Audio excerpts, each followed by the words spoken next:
নমস্কার, আমি ডক্টর ত্রিনাঞ্জন আশ, consultant internal medicine, Narayana multi speciality hospital, Barasat. আজ 29 জুলাই ওয়ার্ল্ড ওআরএস ডে।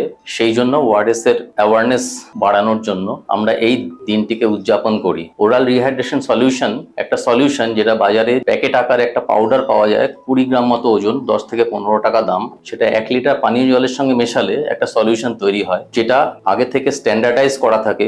এর মধ্যে গ্লুকোজ, সোডিয়াম, পটাশিয়াম, সাইট্রেট ইত্যাদি দেওয়া থাকে। আমাদের ডায়রিয়া হলে শরীর থেকে যে প্রপোর্শনে এই সমস্ত ইলেকট্রোলাইট গুলো লস হয়, ঠিক সেই প্রপোর্শনটা ওই সলিউশনের মধ্যে পাওয়া যায়। ফলে in any type of diarrhoeal ডিজিজে যখন আমাদের ডিহাইড্রেশন হয়, তখন ইমিডিয়েট যদি আমরা এই ওরাল রিহাইড্রেশন সলিউশনটা খাওয়াতে আরম্ভ করি, তাহলে আমাদের রিহাইড্রেশন প্রসেসটা সায়েন্টিফিক এবং স্ট্যান্ডার্ডাইজড হয়। অনেকের ধারণা আছে নুন চিনির জল খেলে একই জিনিস হয়, কিন্তু নয়, এটা একদম ভুল ধারণা। নুন চিনির জলের মধ্যে গ্লুকোজ পাওয়া যায়, সোডিয়াম পাওয়া যায়, কিন্তু ওআরএস এর মধ্যে এক্সট্রা পটাশিয়াম পাওয়া যায়, সাইট্রেট পাওয়া যায়। যে কোনো ডায়রিয়াল ডিজিজে আমাদের পটাশিয়াম লস হয় এবং বাইকার্বনেট লস হয়, যার জন্য মেটাবলিক অ্যাসিডোসিস হয়। ওআরএস এর মধ্যে পটাশিয়াম আছে, পটাশিয়াম শরীরে তখন দরকার হয়, সেটা সেই ঘাটতি পূরণ করতে পারে। সাইট্রেটটা আমাদের বেশি ডায়রিয়া হয়ে গেলে যে মেটাবলিক অ্যাসিডোসিস হয়, সেই অ্যাসিডোসিসটাকে কারেক্ট করতে পারে। ফলে শুধু যদি নুন চিনির জল খাওয়া হয়, তাহলে তার প্রপোর্শনটা যেরকম স্ট্যান্ডার্ডাইজ নয়।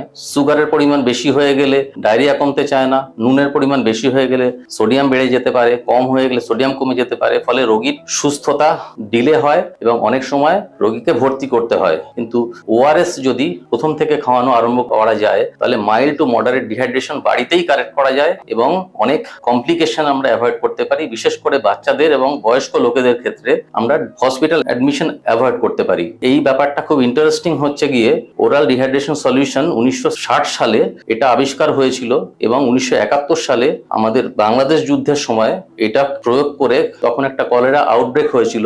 এই ওআরএস ব্যবহার করে মর্টালিটি 30% থেকে 1%-এ নামিয়ে আনা গেছিল এবং ওআরএস এর আবিষ্কারটা হচ্ছে গিয়ে কলকাতারই একজন বিজ্ঞানী, ডক্টর দিলীপ মহালানবিশ।